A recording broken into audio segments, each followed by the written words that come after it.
Bismillahirrahmanirrahim. Assalamualaikum warahmatullahi wabarakatuh. Alhamdulillahi ala ihsanih wasyukru lahu ala taufiqihi wa amtinanih. Asyhadu an la ilaha illallah wahdahu la syarikalah ta'ziman li sya'nih wa asyhadu anna Muhammadan abduhu wa rasuluh ad-da'i ila ridwanih sallallahu alaihi wa ala alihi wa ashabihi wa ikhwanih. Ya ayyuhalladzina amanu taqullaha haqqa tuqatih wa la tamutunna illa wa antum muslimun. Amma ba'd, masyiral muslimin wal muslimat rahimakumullah. Marilah kita bersyukur kepada Allah Subhanahu wa taala atas limpahan nikmat yang dikaruniakan kepada kita, terutama nikmat iman, Islam dan kesehatan. Salawat dan salam semoga tercurahkan kepada Nabi kita Nabi Muhammad SAW beserta keluarganya, para sahabatnya dan para pengikutnya yang setia hingga akhir zaman. Ma'asyiral muslimin wal muslimat rahimakumullah. Pada malam hari ini kita akan mengkaji atau membahas kitab Lum'atul I'tiqad. Dan pertemuan ini pertemuan perdana. Kitab ini Lum'atul I'tiqad ditulis oleh Al-Imam Abu Muhammad Muwaffaquddin Abdullah bin Ahmad bin Muhammad bin Qudamah Al-Jama'ili Al-Maqdisi Ad-Dimashqi Al-Hambali. Dan beliau lebih dikenal atau terkenal dengan nama atau panggilan Ibnu Qudamah Al-Maqdisi. Beliau bermadzhab Hambali. Dalam masalah fikih, beliau bermadzhab Hambali. Beliau dilahirkan di Palestina pada tahun 541 Hijriah. Dan beliau meninggal pada tahun 620 Hijriah. Beliau memiliki karya tulis yang banyak, dan yang paling terkenal adalah kitab Al-Mughni. Kitab Al-Mughni dalam masalah fikih, salah satu kitab fikih yang paling lengkap, yang menyebutkan pendapat-pendapat 4 imam mazhab. Dan beliau setelah menyebutkan pendapat-pendapat 4 imam mazhab dalam kitabnya Al-Mughni tersebut, seringnya beliau merojihkan salah satu pendapatnya. Maksudnya menyebutkan salah satu pendapat yang paling kuat yang mana. Seringnya seperti itu. Beliau memiliki guru yang banyak, dan di antara guru beliau yang paling terkenal adalah Ibnul Jauzi. Ibnul Jauzi yang memiliki karya tulis yang banyak juga. Di antaranya yang paling terkenal adalah Talbis Iblis. Murid-murid beliau juga banyak. Yang paling terkenal di antaranya adalah Abu Syamah Al-Maqdisi.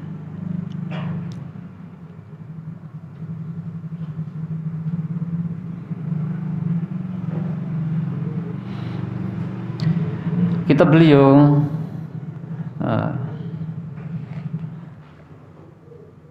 kitab yang kita bahas ini nama lengkapnya adalah Lum'atul I'tiqad Al-Hadi ila Sabilir Rasyad.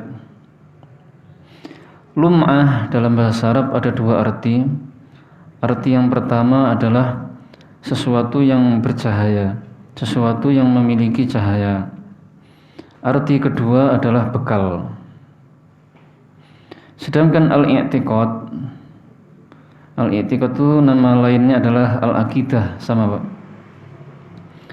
Al-I'tiqad itu masdar, Aqidah juga masdar. Artinya adalah keyakinan yang yakin dengan seyakin-yakinnya, tidak ada keraguan sama sekali. Maksudnya i'tiqad atau akidah di sini adalah akidah yang benar, akidah Islamiyah.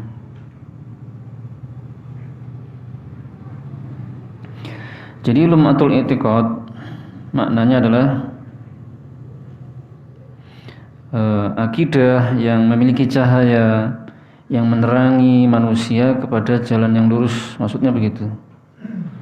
Karena akidah ini menjelaskan tentang akidah Ahlussunnah wal Jamaah, akidah Islamiyah, rukun iman. Jadi kitab ini membahas tentang rukun iman. Namun beliau lebih dominan, lebih fokus membahas tentang iman kepada Allah yang kaitannya dengan tauhid asma wa sifat. Karena iman kepada Allah itu mencakup iman kepada 3 tauhid. Tauhid rububiyah, tauhid uluhiyah, tauhid asma wa sifat. Namun kitab ini dominan membahas tauhid asma wa sifat daripada tauhid rububiyah dan tauhid uluhiyah.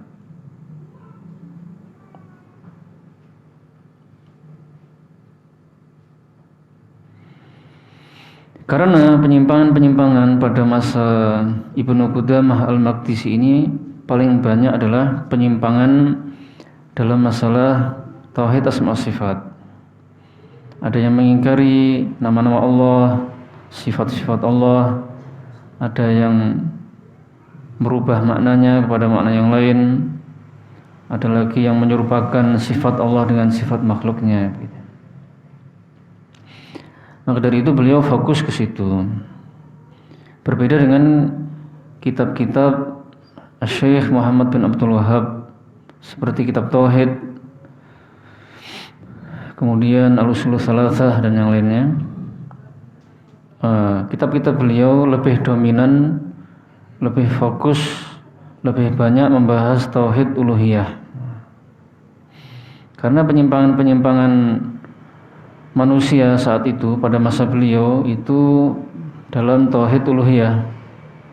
Banyak yang menyembah kepada selain Allah, seperti menyembah kuburan, menyembah orang soleh, memakai jimat, percaya pada dukun, menyembelih kepada selain Allah.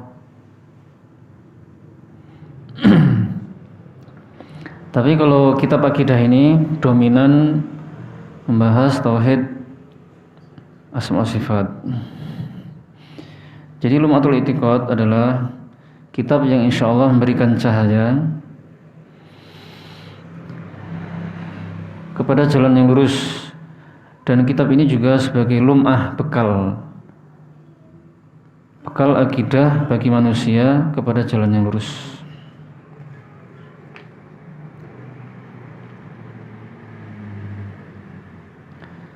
Ma'asyiral muslimin wal muslimat rahimakumullah. Sebelum kita memasuki pembahasan kitab, muqaddimah atau isinya kitab, pada malam hari ini saya akan menyampaikan tentang kaidah-kaidah penting dalam memahami asma wa sifat. Kaidah-kaidah penting dalam memahami nama-nama dan sifat-sifat Allah. Kaidah tersebut disampaikan oleh Syekh Muhammad bin Shalih Al-Utsaimin rahimahullah. Saya hanya menukil ya. Kaidah ini sangat penting, hendaknya kita memahaminya dan kita hendaklah fokus memahaminya. Kaidah yang pertama, fil wajibi nahwi nususil kitab wa sunnati fi asma'illahi wa sifatih. Kewajiban kita terhadap nas-nas Al-Quran dan As-Sunnah yang berbicara tentang nama-nama Allah dan sifat-sifatnya. Nah, ini kaidah yang pertama. Jadi bagaimana sikap kita terhadap nas-nas Al-Quran dan As-Sunnah yang berbicara tentang nama-nama Allah dan sifatnya. Al-wajibu fi nususil kitab wa sunnati ibqa'u dalalatiha ala zahiriha min ghairi taghyir. Nah, sampai situ. kewajiban kita terhadap nas-nas Al-Quran dan As-Sunnah yang berbicara tentang nama-nama dan sifat-sifat Allah adalah menetapkannya sesuai dengan zahirnya tanpa merubahnya. Jadi jika ada nas-nas Al-Quran dan As-Sunnah berbicara tentang nama-nama Allah dan sifat-sifatnya, kewajiban kita adalah menetapkan dan membiarkan nas-nas itu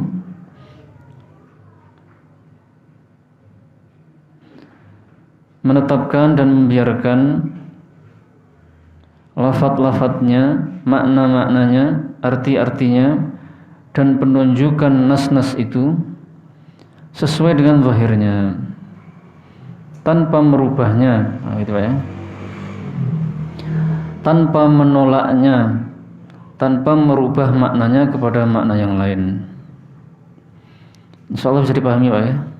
Insya Allah mudah Pak. Nanti ada yang lebih sulit di bagian sana.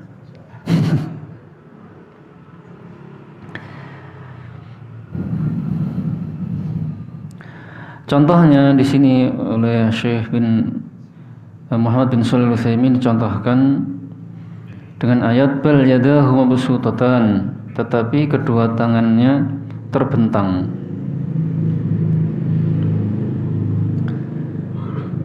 Maka ya sudah, kita tetapkan sesuai zahirnya, yadahu mabsutatan, tangannya terbentang, kedua tangannya terbentang. Yadahu kita maknai secara zahirnya, yadahu artinya tangan, ya sudah tangan.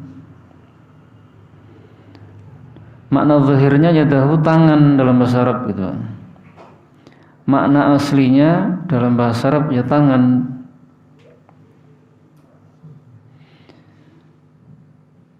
Tidak boleh kita merubah-rubahnya kepada makna yang lain, seperti sebagian kelompok menyimpang mentakwil tangan ini yadahu, yang dimaksud kedua tangan adalah kekuatan. Ini berarti merubah, tidak membiarkan, tidak menetapkan maksudnya sesuai zahirnya berarti. Contoh yang lain misalnya, yanzilu rabbuna, ini hadis, yanzilu rabbuna ila sama'i dunya kulla lailatin hina yabqa thuluthul lailil akhir. Rabb kita turun ke langit dunia di setiap malam, di sepertiga malam terakhir. Yanzilu rabbuna, Rabb kita turun. Ya sudah, kita tetapkan sesuai zahirnya. Yang turun adalah Rabb kita. Yanzilu artinya turun. Rabbuna, Rabb kita. Jangan sampai kita menolaknya seperti golongan Mu'attilah, Jahmiyah dan Mu'tazilah. Oh, Allah enggak turun. Allah enggak punya tangan. Bal yadahu mabsutatan. Allah enggak punya tangan. Yanzilu rabbuna, hanya diimani lafadznya saja, tapi tidak dimaknai sesuai zahirnya. Allah turun, Allah enggak turun. Golongan kullabiyah juga begitu. Mereka merubah maknanya. Yang turun bukan Allah, tapi yang turun adalah rahmatnya, atau perintahnya, atau malaikatnya. Nah, berarti ini merubah, tidak memaknai sesuai zahir lafadznya itu, sesuai zahir nasnya itu.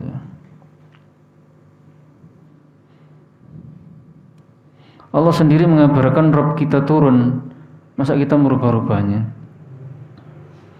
Allah sendiri yang mengabarkan seperti itu. Contoh yang lain misalnya firman Allah Ta'ala, Ar-Rahmanu 'alal 'arsy istawa, yang Maha Pengasih bersemayam di atas arsy. Ya sudah, kita menetapkan sesuai zahirnya, Allah bersemayam di atas arsy.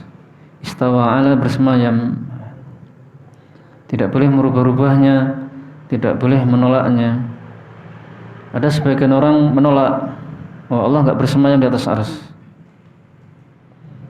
Allah di mana-mana misalnya. Pokoknya Allah nggak bersemayam. Nah, ini menolak. Ada lagi orang yang tidak menetapkan sesuai zahirnya, yaitu memalingkan maknanya kepada makna yang lain. Istawa ala maknanya adalah menguasai, ya, begitu. Berarti ini merubah. Ini namanya merubah kepada makna yang lain. Berarti itu tidak menetapkan sesuai zahirnya. Jadi kita tetapkan sesuai zahirnya. Ar-Rahman ya Ar-Rahman, Ar-Rahim Ar-Rahim. Tidak boleh dirubah-rubah lafadznya. Maknanya juga seperti itu. Ada sifat rahmat dalam nama itu. Jadi imani Allah punya sifat rahmat. Kemudian istawa ala bersemayam, ya bersemayam karena zahir maknanya seperti itu. Dalam bahasa Arab seperti itu. Yadun artinya tangan. Berarti ditetapkan sesuai zahirnya. Yadun artinya tangan, dan kita wajib meyakini Allah punya tangan, begitu. Sekarang kaidah yang kedua. Kaidah yang kedua fi asma'illah, berkaitan dengan nama-nama Allah. Untuk kaidah kedua ini hanya khusus nama-nama Allah saja, itu Pak. Kaidah kedua ini ada beberapa perincian atau beberapa cabang. Ada 4 perincian. Perincian yang pertama, Asma'ullahi kulluha husna. Semua nama-nama Allah itu adalah husna. Husna itu apa? Husna itu artinya paling baik, paling indah atau maha indah. Jadi semua nama-nama Allah itu maha indah. Karena semua nama-nama Allah itu mengandung sifat yang sempurna dari segala sisinya. Tidak ada kekurangan sedikit pun.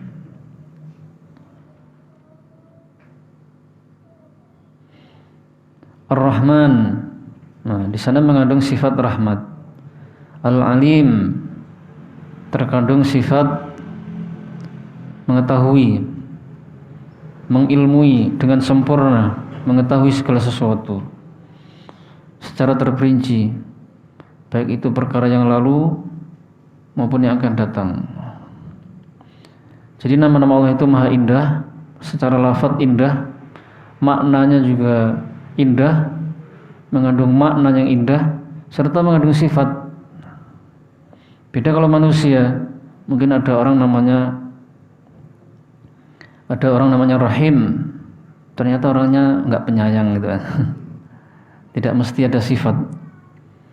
Ada orang namanya Ali, ternyata orangnya tidak tinggi, bisa jadi begitu. Ada orang namanya Muhammad, namanya indah, tapi tidak terkandung sifat terpuji. Tidak mesti. Jadi nama-nama Allah semuanya maha indah. Kita tidak boleh menamai Allah dengan nama-nama yang buruk.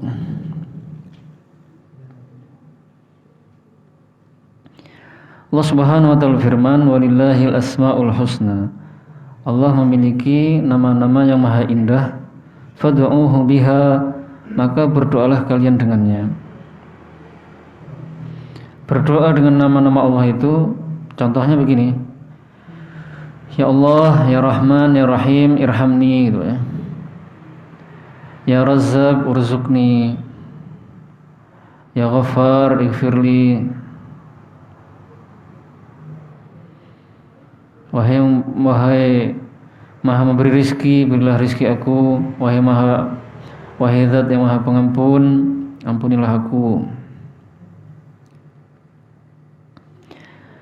Perincian yang kedua, Asma'ullahi ghairu mahsuratin bi'adadin mu'ayyan.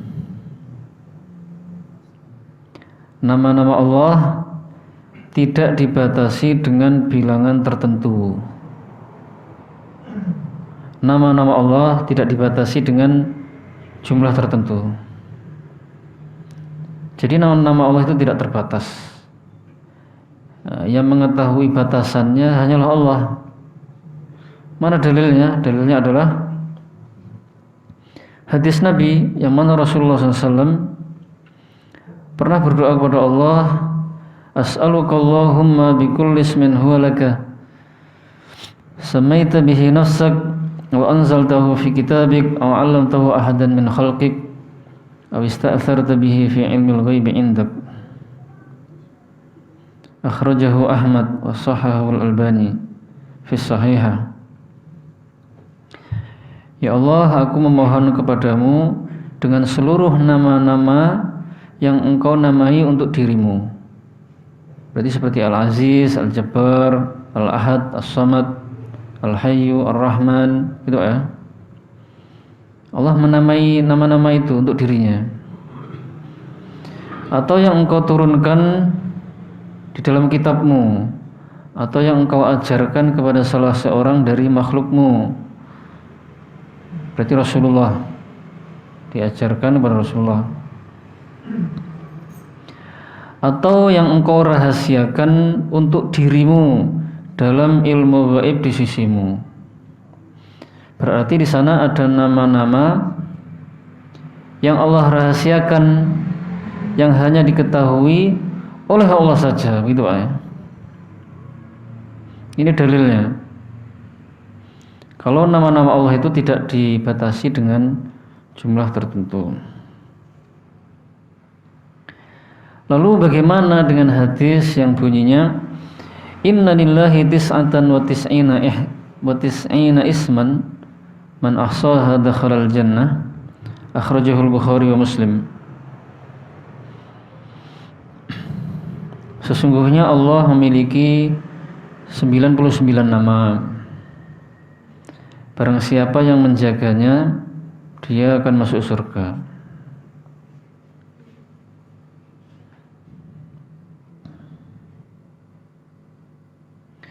Maka kita katakan, Syekh bin Utsaimin mengatakan, ini maksudnya bukan pembatasan. 99 ini bukan pembatasan nama, tapi ini adalah pemberitahuan kalau Allah memiliki 99 nama. Maksudnya siapa yang menghafalnya, memahaminya, mempelajarinya dan mengamalkan konsekuensinya, dia masuk surga. 99 nama itu saja yang dikabarkan, 99 nama itu saja. Yang dirahasiakan lain.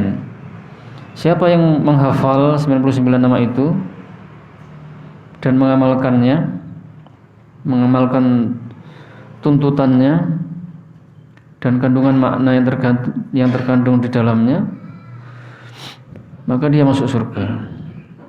Jadi ucapan Rasulullah ini seperti ucapan seseorang, misalnya seorang guru berkata kepada muridnya, "Nak, saya punya 10 pulpen di meja di kantor, ambilkan." Terus guru itu berkata pada muridnya, "Saya punya 10 pulpen. Siapa yang bisa menjawab pertanyaan-pertanyaan saya kasih hadiah pulpen." Apakah pulpen guru itu hanya 10 itu? Bisa jadi tidak, gitu Pak. Bisa jadi ada pulpen lain di rumahnya. Jadi pulpen 10 itu maksudnya untuk hadiah saja. Siapa yang bisa menjawab pertanyaan, dikasih pulpen sebanyak 10 itu. Atau mungkin seorang ayah mengatakan kepada anaknya, "Le, saya punya uang 200.000 di meja kamar. Nah, itu untuk kamu, misalnya. Ambil untuk kamu, beli apa?" Nah, itu bukan berarti uang ayahnya itu cuma 200.000 itu. Nah, itu maksudnya uang yang di meja saja. Bisa jadi beliaunya masih punya uang jutaan atau ratusan juta di tempat lain itu.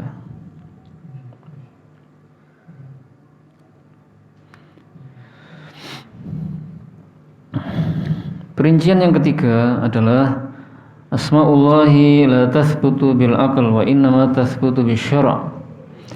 Nama-nama Allah tidak boleh ditetapkan dengan akal, dan dia harus ditetapkan hanya dengan syariat. Jadi kita tidak boleh ngarang-ngarang menamai Allah dengan nama-nama karangan sendiri gitu ya.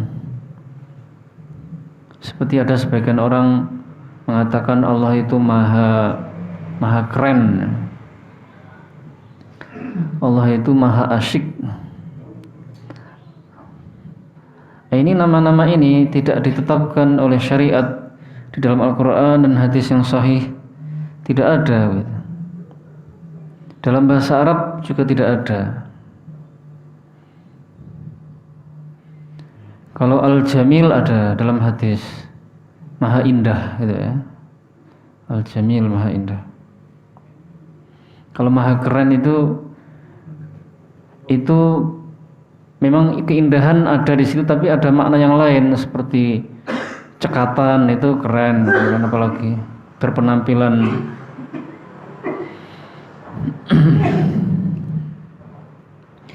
Jadi intinya nama-nama Allah wajib kita tetapkan hanya dengan dalil saja dari Al-Quran dan hadis yang sahih, tidak boleh di luar itu. Dan jika kita menamai Allah dengan nama-nama yang Allah dan Rasulnya tidak menetapkan, berarti kita telah berbuat dosa yang besar.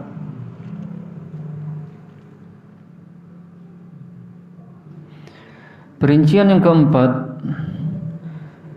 kullu ismin min asma'illah fa innahu yadullu ala dzatillah wa ala sifah allati tadammanaha wa 'ala al-atharil mutarattabi 'alaihi in kana muta'addiyan.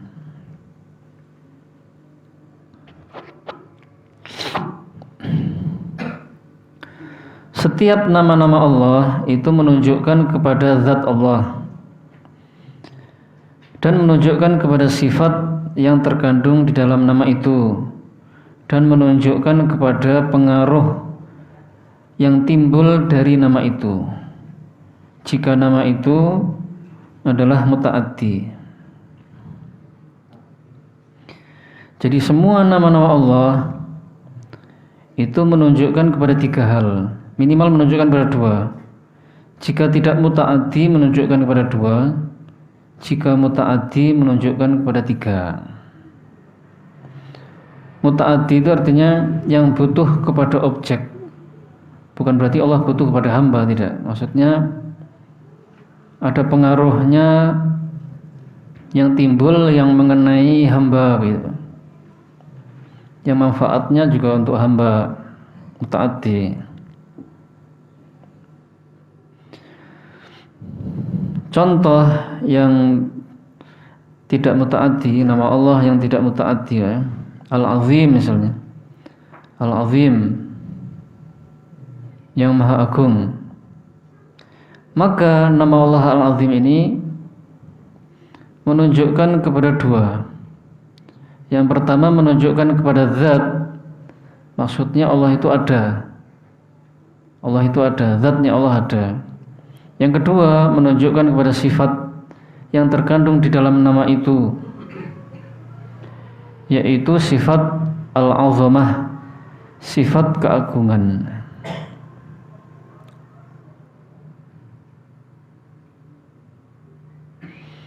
Kemudian contoh nama Allah yang muta'addi adalah Ar-Rahman.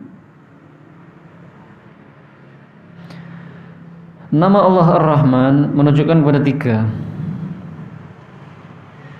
Yang pertama menunjukkan kepada zatnya Allah, Allah itu ada. Yang kedua menunjukkan kepada sifat, yaitu sifat rahmat, kasih sayang. Dan yang ketiga menunjukkan kepada pengaruh yang timbul dari nama tersebut. Apa itu pengaruhnya yang timbul dari nama tersebut? Yaitu Allah merahmati, menyayangi hamba-hambanya. Rahmat Allah dilimpahkan pada kita gitu. kita merasakannya gitu.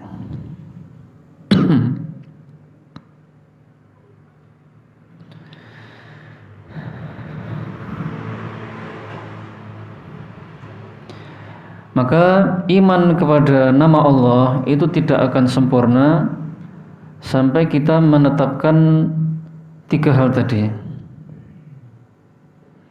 Jika nama Allah muta'addi itu ya. Karena kita sulit membedakan betul mana yang muta'addi dan yang tidak. Ya pokoknya imani 3 gitu ya.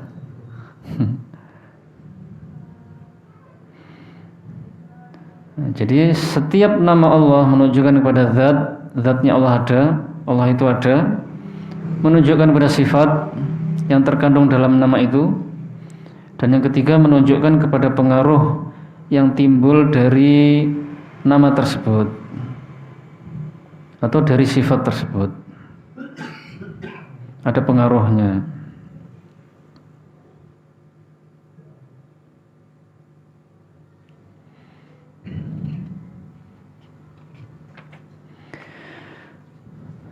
Kaidah yang ketiga, fi sifatillah. Kaidah ketiga ini berkaitan dengan sifat-sifat Allah saja. Kalau kaidah pertama tadi tentang nama-nama dan sifat Allah, kita wajib menetapkan sebagaimana zahirnya, tidak merubahnya ya, tidak menolaknya dan tidak merubahnya dari yang zahirnya, dari makna yang asli. Kalau yang kedua, kaidahnya berkaitan dengan nama-nama Allah saja. Itu ada 4 perincian. Sekarang kaidah ketiga tentang sifat-sifat Allah.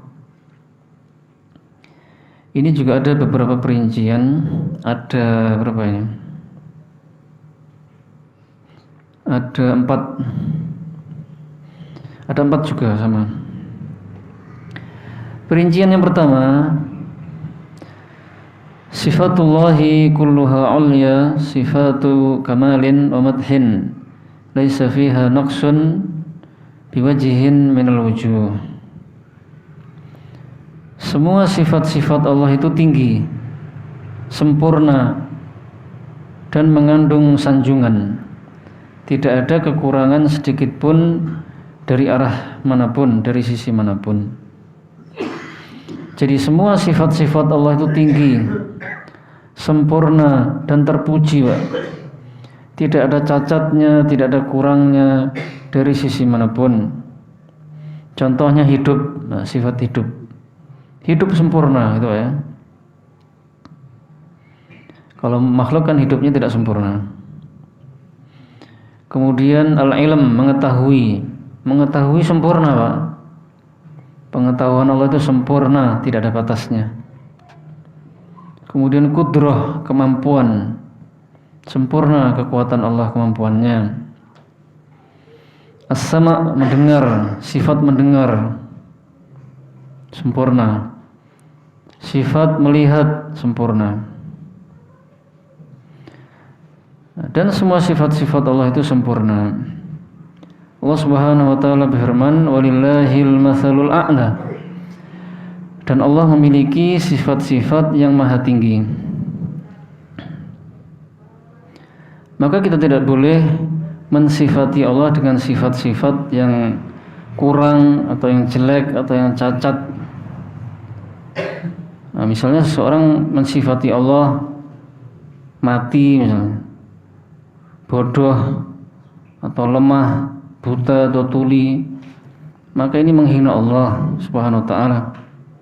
Bahkan ini mengeluarkan dia dari Islam. Nauzubillah min dzalik.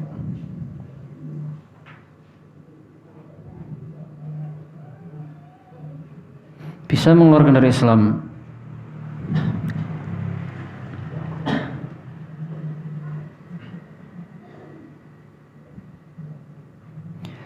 Jadi Allah tidak mungkin memiliki sifat-sifat yang kurang, sifat-sifat yang buruk, mustahil bagi Allah. Karena sifat-sifat kurang itu sifatnya makhluk. Sifat kurang itu kalau diberikan kepada Allah, berarti ini meniadakan keberadaan Allah sebagai Rabb.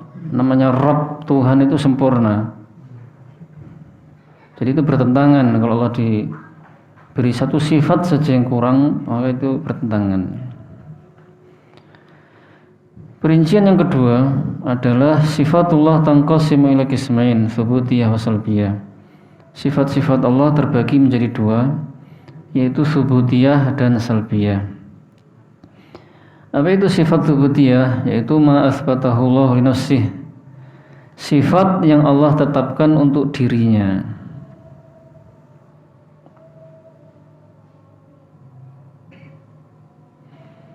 Yang penting sifat yang Allah tetapkan untuk dirinya, hidup, mengetahui, sifat wajah, sifat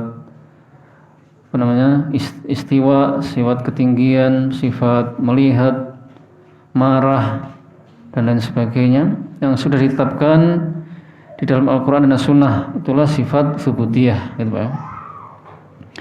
Kemudian salbiyah adalah sifat hiyallati nafahallahu an nafsih. Sifat yang Allah tiadakan untuk dirinya.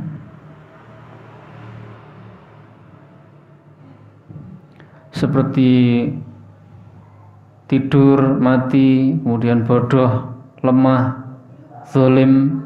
Ini sifat-sifat yang ditiadakan. Nah, ini contohnya. Maka kewajiban kita adalah meniadakan sifat-sifat yang sudah ditiadakan oleh Allah Subhanahu wa taala. Nah, di samping kita meniadakan sifat-sifat yang sudah ditiadakan oleh Allah, kewajiban kita adalah menetapkan sifat kebalikannya dari sifat yang ditiadakan itu, gitu Pak. Karena apa? Karena kalau hanya meniadakan sifat buruk tapi tidak menetapkan sifat kebalikannya, yaitu sifat yang sempurna, itu masih kurang. Berarti kita kurang, masih mensifati Allah itu masih kurang, gitu ya. Memuji Allahnya masih kurang. Contohnya gini aja, kalau kepada manusia.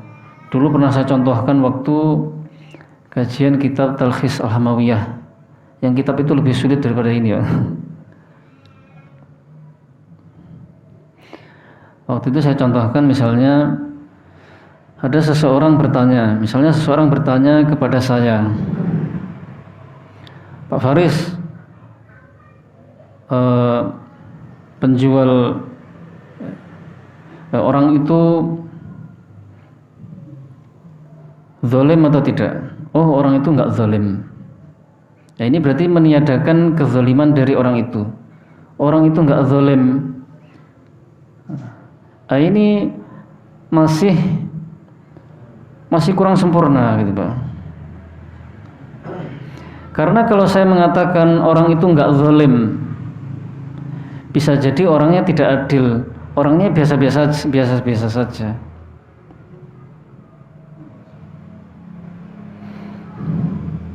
Orang itu pelit atau tidak? Oh, enggak. Nah, ini masih kurang. Memang orangnya enggak pelit, tapi enggak dermawan. Bisa jadi ya kadang ngasih, kadang enggak. Tapi kalau saya mengatakan orang itu enggak pelit, tapi orang itu dermawan sekali, wah, kebalikannya. Berarti ini sempurna namanya, Pak. Maka Allah itu enggak zalim, maka kita tetapkan kebalikannya, yaitu Allah itu maha adil. Kita tiadakan Allah itu bodoh, kita tetapkan kebalikannya Allah mengetahui, berilmu.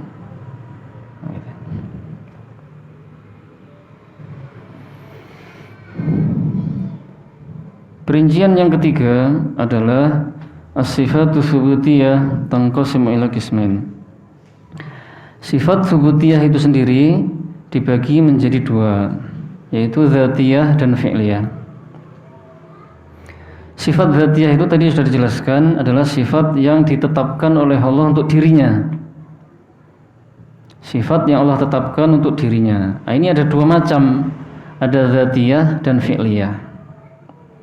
Sifat dzatiyah itu adalah sifat yang secara zat atau berkaitan dengan zat.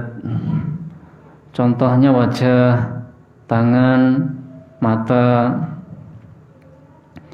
kemudian mengetahui, hidup, mendengar, melihat, pokoknya yang berkaitan dengan zat gitu ya.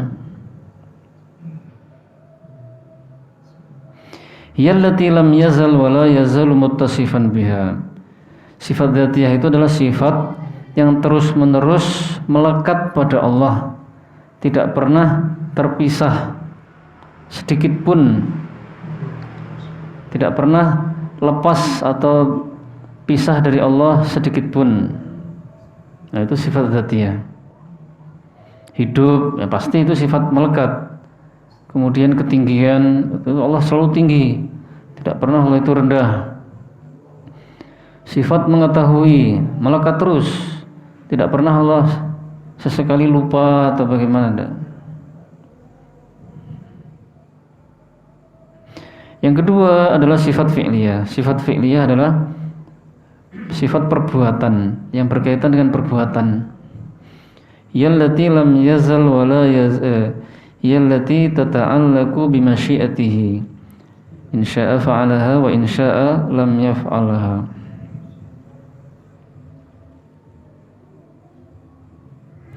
Sifat fi'liyah adalah sifat yang berkaitan dengan kehendaknya. Jika dia berkehendak melakukannya. Jika tidak berkehendak untuk melakukannya, maka dia tidak melakukannya. Contohnya bersemayam, itu sifat fi'liyah, kaitannya dengan perbuatan. Karena memang dulu sebelum ada sesuatu, ya, hanya Allah saja yang ada gitu. Sebelum ada sesuatu pun Allah sudah ada. Lalu Allah menciptakan makhluk termasuk arsy, kemudian Allah bersemayam.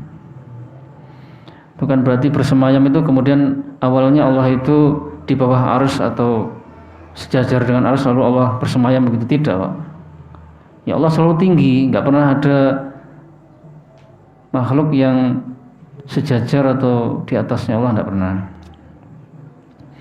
Kemudian sifat al-maji, datang. Allah Subhanahu wa taala mengatakan wajah rabbuka wal malaku saffan saffa. Nah, ini kejadiannya pada hari kiamat nanti.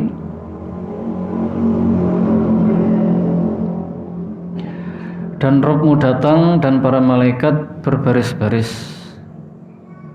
Datang itu tergantung tergantung kehendak Allah. Apakah Allah mesti datang? Ya, ini di sini pengkabarannya adalah Allah datang ketika pada hari kiamat saja.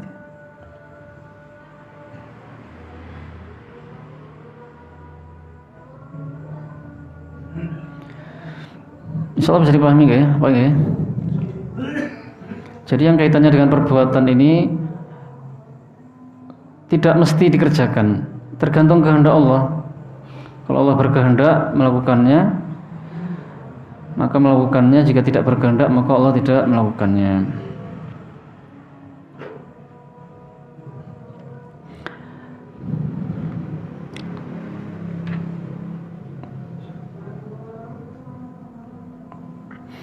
Tapi terkadang ada sifat itu yang dzatiyah, tapi sekaligus fi'liyah, Pak.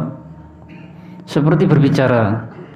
Berbicara itu, tapi dilihat dari dua sisi. Sisi pertama dilihat dari asal sifatnya. Asal sifatnya, sifat berbicara itu sifat dzatiyah, sifat yang melekat terus pada Allah. Jadi Allah memiliki sifat berbicara itu terus. Tidak mungkin Allah itu bisu 1 detik atau 2 detik, tidak mungkin. Tapi kalau dilihat dari sisi yang lain, sifat berbicara itu juga sifat fi'liyah, yang mana Allah berbicara itu tergantung kehendaknya. Kalau Allah berkehendak berbicara. Kalau tidak berkehendak berbicara, maka dia tidak berbicara, gitu ya.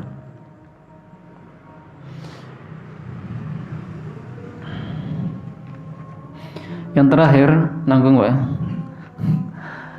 Kaidah yang Masih yang ketiga tadi yang berkaitan dengan sifat Allah.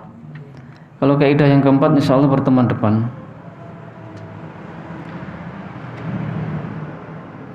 Setiap sifat-sifat Allah itu bisa menerima 3 pertanyaan. Pertanyaan pertama, hal hiya haqiqah wa limadza?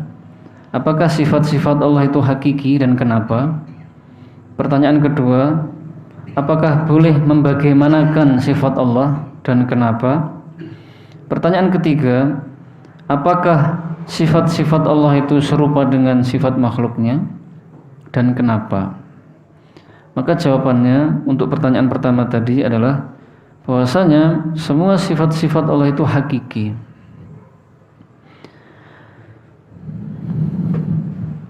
Yadun artinya tangan. Ya Allah memiliki tangan memang begitu ya.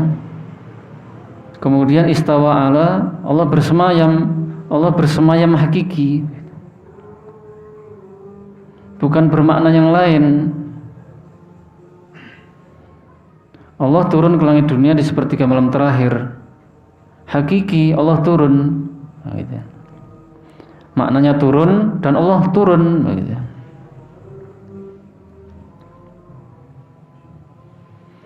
Seluruh sifat Allah seperti itu. Kemudian apakah boleh? Dalilnya Pak. Kenapa? Dalilnya adalah firman Allah Ta'ala wala yuhituna bihi ilma.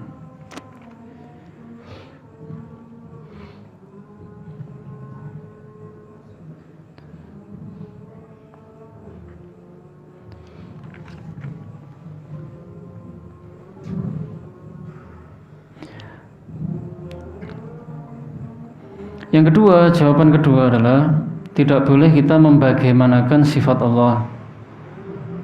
Allah bersemayam itu bagaimana ya bentuknya ya, seperti apa ya, tata caranya. Wah, itu tidak boleh Pak.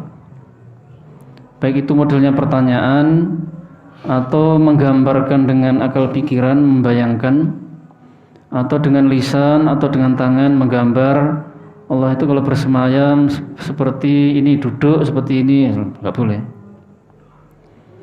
Kemudian Allah itu kalau marah, memiliki sifat marah pada orang membunuh misalnya, itu seperti ini digambarkan, ini tidak boleh. Kemudian yang ketiga, jawaban pertanyaan ketiga adalah sifat-sifat Allah tidak serupa dengan sifat makhluk. Jadi Allah punya wajahnya sesuai dengan keagungan Allah, sesuai dengan kesempurnaannya dan keagungannya. Tidak serupa dengan wajah makhluk yang sesuai dengan kekurangan dan kelemahannya. Allah bersemayam, Allah datang, itu sesuai dengan keagungannya, tidak serupa dengan bersemayamnya makhluk atau datangnya makhluk. Sesama makhluk saja berbeda gitu ya. Wajah kita tidak sama dengan wajah kucing, beda sudah. Wajah kita tidak sama dengan wajah semut. Turunnya kita dari atas meja misalnya ke bawah beda dengan turunnya kucing, dengan ular misalnya. Padahal itu sesama makhluk. Apalagi dengan Allah Subhanahu wa taala yang sangat jauh kita ini. Laisa kamitslihi syai'. Tidak ada sesuatu pun yang menyerupainya. Kajian sampai sini dulu kita akhiri. Subhanakallahumma bihamdika asyhadu an la ilaha illa anta astaghfiruka wa atubu ilaik. Assalamualaikum warahmatullahi wabarakatuh.